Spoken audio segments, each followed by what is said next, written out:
ಜೈ ಶ್ರೀರಾಮ್. ನಾನು Ajit Boppanahalli. Welcome to Ashwavega. ಈ ಕನ್ನಡದಲ್ಲೊಂದು ಹಾಡಿದೆ ಗೊತ್ತಾ, ಇರಬೇಕು ಇರುವಂತೆ ತೊರೆದು ಸಾವಿರ ಚಿಂತೆ ಅಂತ ಒಂದು ಹಾಡಿದೆ. ಅದನ್ನು ಸ್ವಲ್ಪ ಒಂಚೂರು ಕಂಟಿನ್ಯೂ ಮಾಡೋದಾದರೆ, ಇರಬೇಕು ಇರುವಂತೆ ರಾಹುಲ್ ಗಾಂಧಿಯಂತೆ ಅಂತ ಹೇಳಬೇಕೇನು. ಏನಕ್ಕೆ ಅಂದರೆ, ಈ ಚಿಂತೆ ಇಲ್ಲದೆ ಇರೋರಿಗೆ ಸಂತೆಲೂ ನಿದ್ದೆ ಅಂತಾರಲ್ಲ, ಅದೇ ರೀತಿಯಲ್ಲಿ ಈ ರಾಹುಲ್ ಗಾಂಧಿ ಬದುಕ್ತಾ ಇದ್ದಾರೆ. ತುಂಬ ಜನ ಅಂದ್ಕೊಂಡಿರ್ಬೋದು ನಾನು ಮೋದಿ ಫ್ಯಾನು, ಮೋದಿ ಭಕ್ತ ಅಂತ. ಆದರೆ ಭಾರತದ ಅತ್ಯಂತ ನೆಚ್ಚಿನ ರಾಜಕಾರಣಿ ಯಾರು ಅಂತ ಕೇಳಿದ್ರೆ ನನ್ನ ಮೊದಲ ಉತ್ತರ ಅದು ರಾಹುಲ್ ಗಾಂಧಿಯೇ. ಯಾಕೆಂದರೆ ಒಬ್ಬ ರಾಜಕಾರಣಿ ಹೇಗೆ ಇರಬಾರದು ಅನ್ನೋದಕ್ಕೆ ಉದಾಹರಣೆಯಾಗಿ ಅವರು ನಿಲ್ತಾರೆ. ನಿಮಗೆ ಹೇಗಿರಬೇಕು ಅನ್ನೋದಕ್ಕೆ ಸಾಕಷ್ಟು ಜನ ಸಿಗ್ತಾರೆ, ಆದರೆ ಹೇಗಿರಬಾರದು ಅನ್ನೋದಕ್ಕೆ ಕೆಲವು ಜನ ಸಿಗ್ತಾರೆ. ಅವ್ರನ್ನ ನಾವು ಫಾಲೋ ಮಾಡಬೇಕಾಗುತ್ತೆ. ಆ ಹಾದಿಯಲ್ಲಿ ಹೋದರೆ ಈ ರಾಡಿಯನ್ನು ತುಳಿತೀವಿ ಅನ್ನೋದು ನಮಗೆ ಅರ್ಥವಾಗಬೇಕಾಗುತ್ತೆ. ಯಾಕಿಷ್ಟು ರಾಹುಲ್ ಗಾಂಧಿ ಬಗ್ಗೆ ಒಂದು ವಿಶೇಷವಾದ ಈಗ ವಿಶ್ಲೇಷಣೆ ಅಥವಾ ಹೊಗಳಿಕೆ ಬರ್ತಾ ಇದೆ ಅಂತ ಕೇಳಿದ್ರೆ, ರಾಹುಲ್ ಗಾಂಧಿಯವರು ಮತ್ತೊಮ್ಮೆ ಕೋರ್ಟಲ್ಲಿ ಕ್ಷಮೆಯನ್ನು ಕೇಳಿದ್ದಾರೆ. ಅಲ್ಲ, ಹೇಳಿದರು ಯಾವುದೋ ಒಂದು ಭಾಷಣದಲ್ಲಿ. ಈ ಮಹಾತ್ಮ ಗಾಂಧೀಜಿ ಅಂತ ಒಬ್ಬರು ರಾಜಕಾರಣಿ ಇದ್ರಲ್ಲ, ಅದೇ MK ಗಾಂಧಿ, ಮೋಹನದಾಸ ಕರಮಚಂದ ಗಾಂಧಿಯವರು. ಅದೇ ರೀ, ನಮ್ಮದು ನೋಟಲ್ಲೆಲ್ಲ ಇರ್ತಾರಲ್ರಿ, ಮಹಾತ್ಮ ಗಾಂಧಿ ಅಂತ ಕರೀತಾರಲ್ಲ, ರಾಷ್ಟ್ರಪಿತ್ತ ಅಂತ ಕರೀತಾರಲ್ಲ. ಅವರು ಒಂದು ಹತ್ಯೆ ಆಯ್ತಲ್ಲ, ಆ ಹತ್ಯೆಗೆ ರಾಷ್ಟ್ರೀಯ ಸ್ವಯಂ ಸೇವಕ ಸಂಘ ಕಾರಣ ಅಂತ ಇದೇ ರಾಹುಲ್ ಗಾಂಧಿಯವರು ಒಂದು ಭಾಷಣದಲ್ಲಿ ಹೇಳಿದರು. ಸಂಘದವ್ರು ಏನು ಮಾಡಿದ್ರು, ಇಲ್ಲ ಇದು ತಪ್ಪಾದ ಮಾಹಿತಿ, ನಮ್ಮ ಸಂಘಕ್ಕೆ ಮಾನಹಾನಿಯಾಗಿದೆ ಅಂತ ಒಂದು ಕೇಸನ್ನು ಹಾಕಿದರು. ಆದರೆ ಆ ಕೇಸಿನ ತಪ್ಪಿಸ್ಕೊಳ್ಳೋದು ಹೇಗೆ, ನಾನು ಖಾಲಿ ಬಿದ್ದು ಕ್ಷಮೆ ಕೇಳ್ಕೊಂಡ್ಬಿಡ್ತೀನಿ, ಆ ಮಾತನ್ನು ವಾಪಸ್ ತಗೊಂಡ್ಬಿಡ್ತೀನಿ ಅಂತ. ಅದಾದ ಮೇಲೆ ಯಾವುದೇ ಭಾಷಣದಲ್ಲೂ ಕೂಡ ಗಾಂಧಿ ಹತ್ಯೆಯಲ್ಲಿ RSS ಪಾತ್ರ ಇದೆ ಅನ್ನೋ ಒಂದೇ ಒಂದು ಸಾಲು ಕೂಡ ರಾಹುಲ್ ಗಾಂಧಿ ಅವರ ಬಾಯಲ್ಲಿ ಬರಲಿಲ್ಲ. ಅಂದರೆ ಕೆಟ್ಟ ಮೇಲೆ ಬುದ್ಧಿ ಬಂತು ಅಂತ ಹೇಳ್ತಾರಲ್ಲ, ಅದೇ ಥರ ಆಗೋಯ್ತು. ಅಲ್ಲಿಗೆ ನಿಲ್ತಾ? ಖಂಡಿತ ಇಲ್ಲ. ಅವರಿಗೊಂದು ದೊಡ್ಡ ಟಾಸ್ಕ್ ಇತ್ತು. ಏನಪ್ಪ ಅಂತ ಕೇಳಿದ್ರೆ, 2014ರಲ್ಲಿ ಮೋದಿ ಅಲೆ ತುಂಬ ಜೋರಾಗಿತ್ತು. ಮೋದಿ ಅಲೆ ಅಲ್ಲ, ಅದು ಸುನಾಮಿ ಅನ್ನೋ ಥರ ಎಲ್ಲರನ್ನೂ ಕೊಚ್ಕೊಂಡು ಹೋಗ್ಬಿಟ್ರು.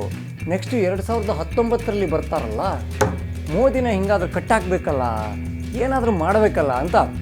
ಆ ಟೈಮಲ್ಲಿ ಮೋದಿಯವರು ಒಂದು ಘೋಷವಾಕ್ಯ ಹೇಳಿದರು, ನಾನು ಪ್ರಧಾನಮಂತ್ರಿ ಅಲ್ಲ, ನಾನು ನಿಮ್ಮ ಮನೆಯ ಚೌಕಿದಾರ್ ಅಂತ. ಚೌಕಿದಾರ್ ಅಂದರೆ ಹಿಂಗೆ ಕಾವಲುಗಾರ ಅನ್ನೋ ಥರದಲ್ಲಿ. ಕಾಂಗ್ರೆಸ್ ಅವರಿಗೆ ಸಿಕ್ತಲ್ಲ, ಆ ಲೆಕ್ಕದಲ್ಲಿ ಚೌಕಿದಾರ್ ಚೋರ್ ಹೇ ಅನ್ನೋದೊಂದು ಸ್ಲೋಗನನ್ನು ರೆಡಿ ಮಾಡಿದ್ರು. ಆ ಸ್ಲೋಗನನ್ನು ಸುಮ್ಮನೆ ರೆಡಿ ಮಾಡಿದ್ರ? ಖಂಡಿತ ಅಲ್ಲ. ಆ ಟೈಮಲ್ಲಿ ಭಾರತ ಹಾಗೂ ರಷ್ಯಾ ನಡುವೆ ರಫೇಲ್ದೊಂದು ಒಪ್ಪಂದ ಆಗಿತ್ತು. ಅಂದರೆ ಯುದ್ಧ ವಿಮಾನಗಳ ಖರೀದಿ, ಅದರದ್ದು ಒಂದು ಒಪ್ಪಂದ ಆಗಿತ್ತು. ರಫೇಲಲ್ಲಿ ಡೀಲ್ ಆಗಿಬಿಟ್ಟಿದೆ, ಮೋದಿಯವರು ದುಡ್ಡು ಹೊಡೆದ್ಬಿಟ್ಟವ್ರೆ, ಚೌಕಿದಾರ್ ಚೋರ್ ಹೇ ಅಂತ. ರಫೇಲಲ್ಲಿ ಭ್ರಷ್ಟಾಚಾರ ಆಗಿದೆ, ಮೋದಿಯೇ ಅದರ ಆರೋಪಿ ಅಂತ ಒಂದು ದೊಡ್ಡ ಗಲಾಟೆಯನ್ನು ರಾಹುಲ್ ಗಾಂಧಿ ಅವರು ಶುರು ಮಾಡಿದ್ರು. BJP ಅವರು ಸುಮ್ಮನೆ ಇರ್ತಾರ? ಹಾಕಿದ್ರು ಮಾನಹಾನಿ ಕೇಸಿಯನ್ನು. ಅಲ್ಲ, ನಾನು ಕೇಳೋದು, ಈ ರಾಹುಲ್ ಗಾಂಧಿ ಅವರಿಗೂ ಕೂಡ ಮಾನಹಾನಿ ಕೇಸ್ ಹಾಕ್ತಾರಲ್ಲ, ಅದು ಗ್ರೇಟ್ ಅನಿಸ್ಬಿಡುತ್ತೆ. ಅಲ್ಲಿ ಮತ್ತೆ ಬಂದರು, ಕ್ಷಮೆ, ನಾನು ಸಾರಿ, ತಪ್ಪಾಯಿತು ಅಂತ ಕೇಳಿದ್ರು. ಆ್ಯಂಡು ಇದೇ ಸಂಸತ್ತಲ್ಲಿ ಕೂಡ ಸಾರಿ ಸಾರಿ ಸಾರಿ ಅಂತಲೂ ಹೇಳಿದರು. ಅದು ಯಾವಾಗ ಗೊತ್ತಾ, ಅಲ್ಲಿ ಸರ್ ಅಂತ ಸಂಬೋಧನೆ ಮಾಡ್ತಾರೆ, ಮೇಡಮ್ ಅವರು ಕೂತಿರ್ತಾರೆ, ಅಥವಾ ಮೇಡಮ್ ಅವರು ಕೂತಿದ್ದಾಗ ಸರ್ ಅಂತ ಸಂಬೋಧನೆ ಮಾಡ್ತಾರೆ, ಏನೋ ಒಂದು ಆಗಿರುತ್ತೆ. ಅಲ್ಲಿ ಕೈ ಮುಗಿದು ಸಾರಿ ಸಾರಿ ಅಂತ ಹೇಳ್ತಾರೆ. ಆ ಸಾರಿ ಸಂಸತ್ತನ್ನು ಬಿಟ್ಟು ಕೋರ್ಟಲ್ಲಿ ಸಾಕಷ್ಟು ಸಲ ಆಗಿದೆ. ಈಗ ಪನಮಾ ಪೇಪರ್ಸ್ ಅಂತ ಏನು ಕರೀತಾರಲ್ಲ, ಅದರಲ್ಲಿ ಶಿವರಾಜ್ ಸಿಂಗ್ ಚೌಹಾಣ್ ಅವರ ಮಗನ ಹೆಸರೂ ಇದೆ ಅಂತ. ಹಿಂಗೆ ಖಾಲಿ ಪುಕ್ಕಟೆ ಈ ಯಾವುದೋ ಕಾಂಗ್ರೆಸ್ ಕಾರ್ಯಕರ್ತರು ಮತ್ತು ರಾಜಕಾರಣಿಗಳು ಸೇರಿ ಒಂದು ಸಮಾವೇಶ ಮಾಡಿರ್ತಾರೆ. ಅಲ್ಲಿ 100-200 ಜನ ಸೇರಿರ್ತಾರೆ. ದೊಡ್ಡ ಜನಸಂಖ್ಯೆ ಕಾಣಲಿ ಅಂತ ಎದುರುಗಡೆ ಎಲ್ಲ ಹಿಂಗೆ ಕೂರಿಸಿರ್ತಾರೆ. ಅಲ್ಲಿ ಮಾತಾಡಿದ್ದಾಗ ಈ ಶಿವರಾಜ್ ಸಿಂಗ್ ಚೌಹಾಣ್ ಮುಖ್ಯಮಂತ್ರಿ ಆಗಿದ್ರಲ್ಲ, ಅವರ ಮಗನ ಹೆಸರು ಕೂಡ ಆ ಪೇಪರಲ್ಲಿ ಇದೆ ಅಂತ ಹೇಳಿಬಿಟ್ಟಿದ್ರು. ಅವರು ಮಾನಹಾನಿ ಕೇಸನ್ನು ಹಾಕಿದರು. ಈಗ ನಾನು ಬೇಷರತ್ ಕ್ಷಮೆಯನ್ನು ಯಾಚಿಸ್ತೀನಿ, ನಮ್ಮದು ತಪ್ಪಾಗೋಯ್ತು ಅಂತ ಆ ಕೇಸನ್ನು ಮುಗಿಸಿಬಿಡೋಕ್ಕೆ ಎಲ್ಲ ರೀತಿಯಲ್ಲಿ ಯೋಚನೆ ಮಾಡ್ತಾ ಇದ್ದಾರೆ. ಇಲ್ಲಿ ಪ್ರಶ್ನೆ ಬರೋದು ಏನು ಗೊತ್ತಾ, ಇದೇ ರಾಹುಲ್ ಗಾಂಧಿಯವರು ಒಂದು ಸಮಾವೇಶ ಥರದ್ದೊಂದು ಪ್ರೋಗ್ರಾಮನ್ನು ಮಾಡ್ತಾರೆ. ಅಲ್ಲಿ ಹೇಳ್ತಾರೆ, ನಾನು ರಾಹುಲ್ ಗಾಂಧಿ, ರಾಹುಲ್ ಸಾವರ್ಕರ್ ಅಲ್ಲ, ಸಾವರ್ಕರ್ ಆಗಿಲ್ಲ, ಯಾಕೆಂದರೆ ನಾನು ಕ್ಷಮೆ ಕೇಳೋದಿಲ್ಲ ಅಂತ ಸಾವರ್ಕರ್ ಅವರಿಗೆ ಅವರ ಹೆಸರನ್ನ ಲಿಂಕ್ ಮಾಡಿಕೊಂಡು ಮಾತಾಡ್ತಾರೆ. ವೀರ ಸಾವರ್ಕರ್ ಬಗ್ಗೆ ಒಂದು ಸಾಸಿವೆ ಕಾಲಷ್ಟು ಅರ್ಥ ಮಾಡ್ಕೊಂಡಿದ್ರೆ, ತಿಳ್ಕೊಂಡಿದ್ರೆ, ಆ ಮಹಾನ್ ವ್ಯಕ್ತಿಯ ಕೊಡುಗೆ ಈ ದೇಶಕ್ಕೇನಿದೆ ಅನ್ನೋದು ಒಂದು ಚೂರು ಆ ಬುದ್ಧು ತಲೆಗೆ ಒಳಗಡೆ ಹೋಗಿದ್ರೆ ಆ ಮಾತು ಬರ್ತಾ ಇರಲಿಲ್ಲ. ಆದರೆ ಈಗ ಕರ್ಮ ಹೆಂಗೆ ವಾಪಸ್ಸು ವಿಳಾಸವನ್ನು ಹುಡ್ಕೊಂಬಂದಿದೆ ನೋಡಿ.